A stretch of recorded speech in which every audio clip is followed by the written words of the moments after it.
So I have a new project for you that hopefully you're going to really enjoy, and it is making this little Irish lace buttercup.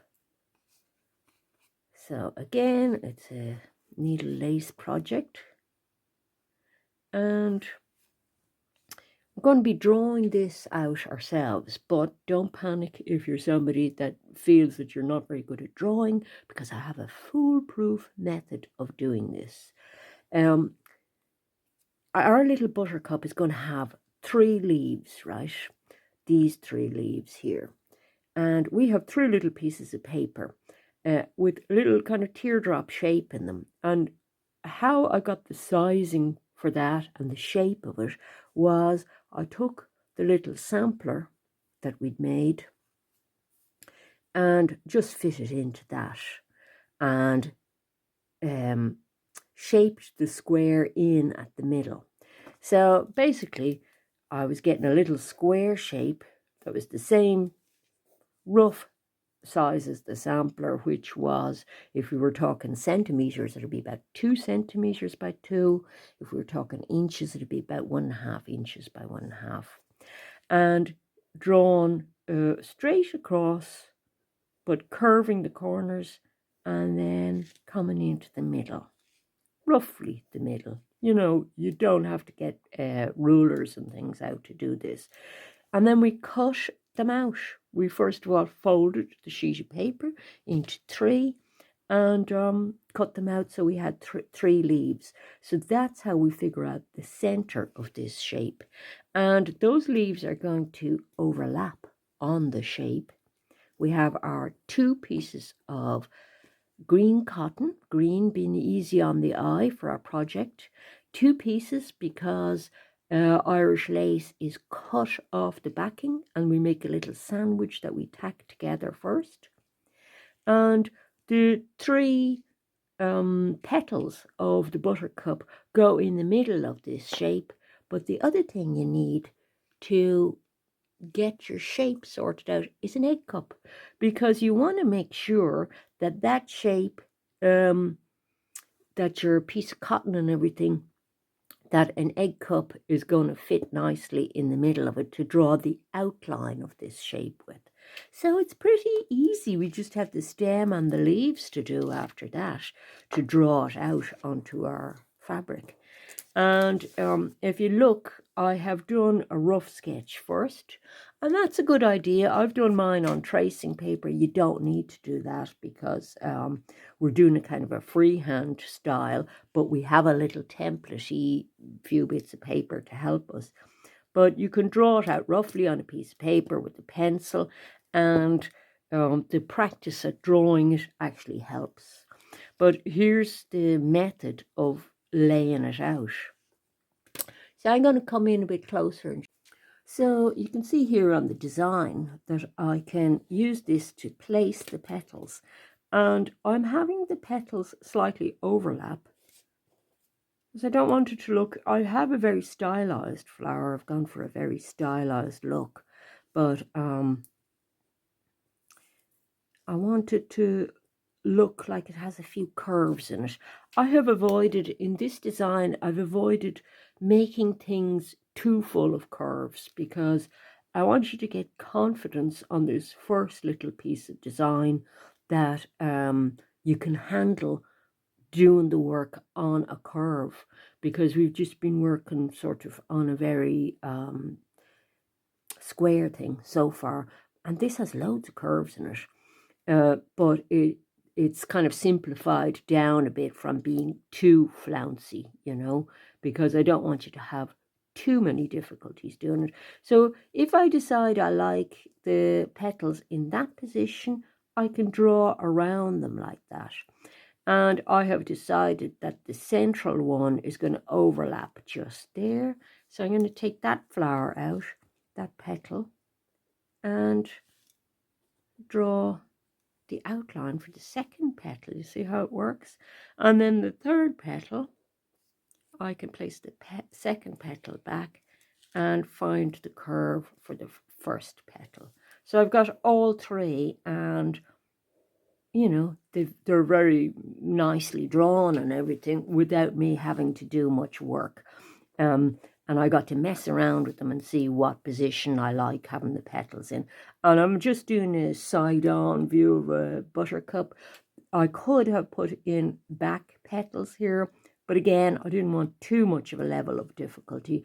The stem is slightly stylized as well, and I haven't done any cutouts or anything for that because I think you can handle it, because this stem, it's I don't know how thick it is. It's only a couple of millimeters, but it is wide enough to get a good few cord stitches onto. So bear in mind, you don't want to make your stem a really thin one like this.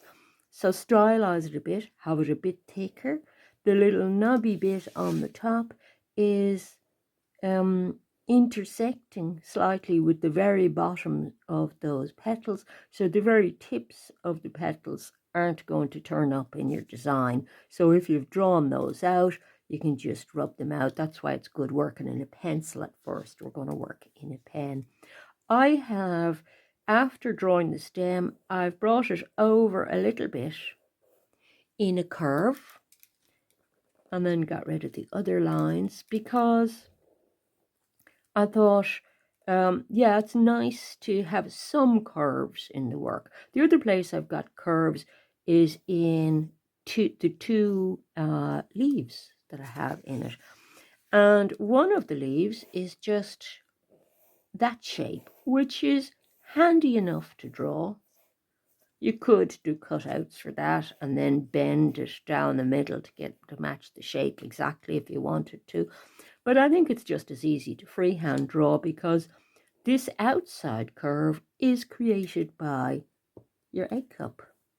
And you've made sure your egg cup is the right size for your petals by drawing around that once you have the petals drawn, you see, and the rest becomes easier to draw because you're just drawing your stem straight down and then curving it.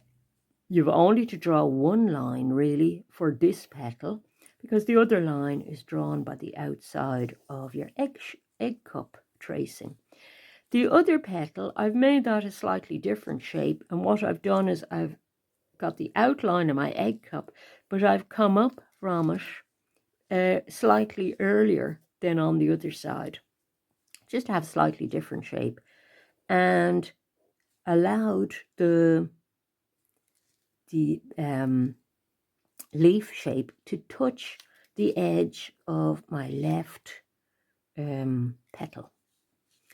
So they're going to be joined at that point. And when we come to do what you call the cordon, which is the scaffolding shape that holds the lace together when you do the stitches on it, you'll see why I joined those shapes, because I want you to be able to do stitches across this big shape, but also to be able to handle smaller shapes. This negative shape in here, I want you to be able to handle doing stitches across that. So this leaf is actually that kind of shape. But once you've got anything in there in that section, it's going to look fine. It doesn't matter if yours looks slightly differently. These pops don't have to be drawn at all. So how do you get this onto this? Basically, I'm happy with the design. I'm happy that it's going to be the right size to fit onto. I've actually reused these two pieces of cotton because I did this example one on it and then took it off. So how do you get it on there? Well, you've got your chalk pencil, haven't you? Watch this. So with my trusty chalk pencil out, I'm tracing around the egg cup roughly in a circle.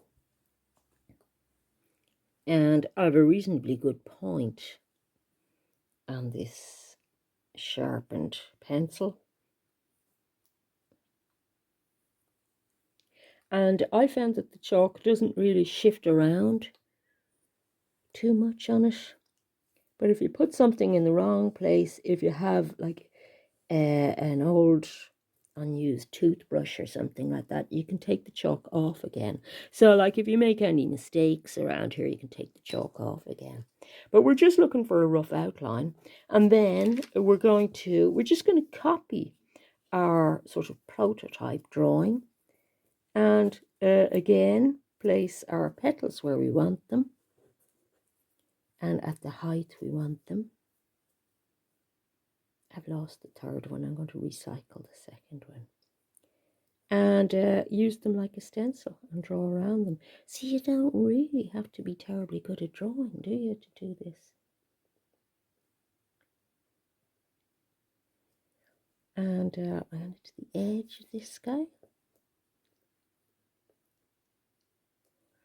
And then I'm just using the drawing to sort of remind me where I'm going with this. I've got the first edge.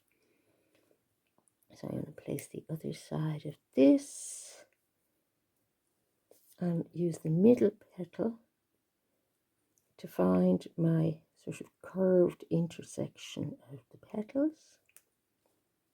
And here comes the third petal. You see why I'm overlapping them? I just want the outer shape to look nice. There we go.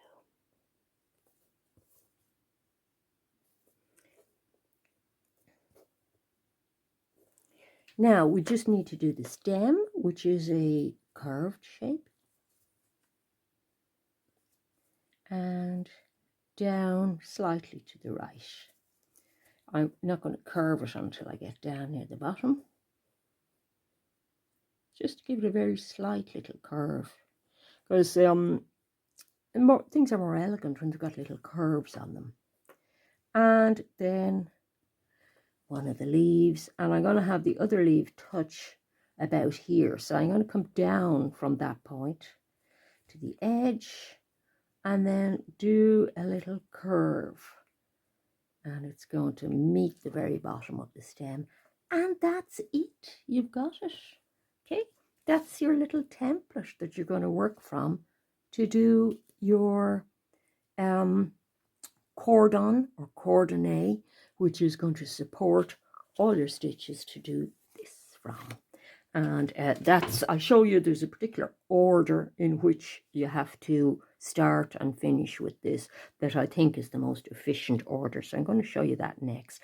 The first job though is tacking those two pieces of cotton together.